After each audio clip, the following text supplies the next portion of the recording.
afternoon. Excited, it's starting to turn spring here, so it's time to get some gardening going. I'm new to gardening, and so I'm going to try something a little bit different this year. I was being pretty ignorant with living where we do live and trying to grow things like tomatoes and cucumbers. And at 9,000 feet, our growing season here in Colorado is just too short to do that.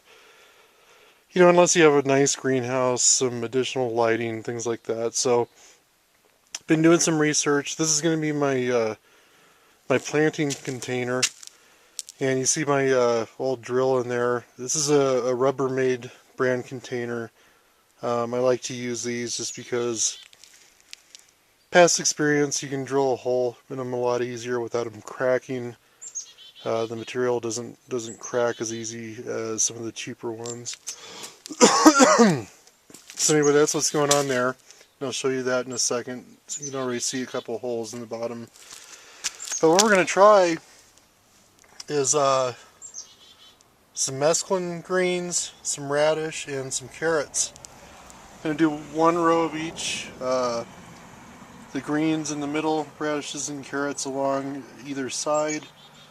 And I know a bunch of people will probably frown upon me for this, but this is what I had. I'm excited to get going. I will explore more organic options in the future, but I'm going to try this because I'm new to it.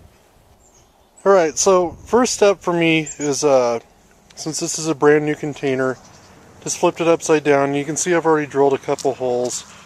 Again, using this particular style of container makes it pretty easy to drill holes. I wouldn't go too fast still, but what I'm going to do is do this all over the bottom. Not too many, but we need some drainage from this container.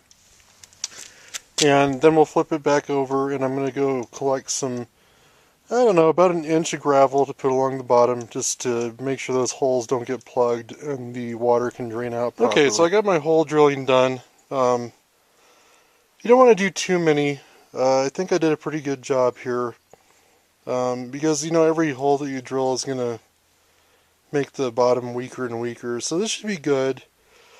Want to make sure you get a couple holes, you know, on the lowest portion of the bottom. Make sure you get good drainage, you know, so you don't end up with a place that mosquitoes are growing and all that good stuff. So next step is fill the bottom up with a little bit of gravel, just to keep the dirt from clogging up the holes. Okay, so I was able to get some gravel in the bottom. You can see I have a little organic matter already on there, but again, it's basically a little bit over a single layer of gravel. And where that organic stuff came from is I found in a decaying state some of the I guess you'd call them just root balls with the potting soil bound up in them from our attempts to grow some stuff in the windows this last year. That some of it was okay, some of it wasn't. I'm hoping this year goes better. So anyway, I'm going to crush those up and kind of mix them up with the potting mix here, and well, that's the next step. Alright, so this is working out pretty cool. This is that one bag of potting mix that I showed you, in addition to those root balls that we found. And you can see in here I already dug, didn't really dig. Basically what I did is I came in here with my fingers and just pushed down some of this soil to make 3 trenches. So this one's going to be carrots, this one's going to be lettuce, and then the radishes. And I guess this is, there's a bunch of different things to call this, but I am calling it companion gardening. We'll see how it does. I'm excited to try this. So I'm going to lay down some seed, maybe show you a little bit of that next. Okay, so it's going to be a little hard to tell, but it's the carrot seeds in that trench, the mesclun in that one, and I thought I'd show you how I'm doing this. So here's my radish seed.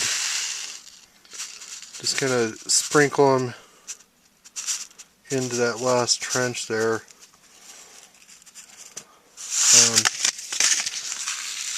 I'm sure I could probably do way less of these, but like I said, I'm a beginner, and from what I've seen, you know, I'll thin them out and let the strongest ones win. So now what I'm going to do, they all required about the same depth, so I'm just going to topple that soil gently back on top.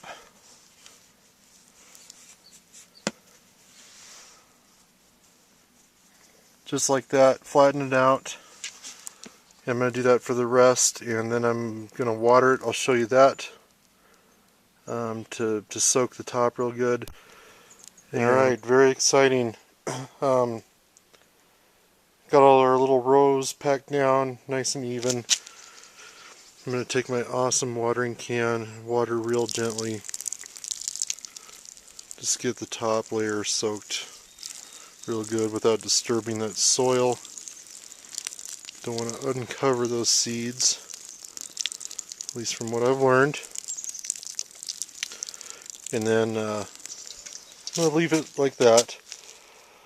I guess a couple things to mention is that, because I'm going to end the video here, but I'm real hopeful this works, or a version of this works eventually. These are really fast growing plants.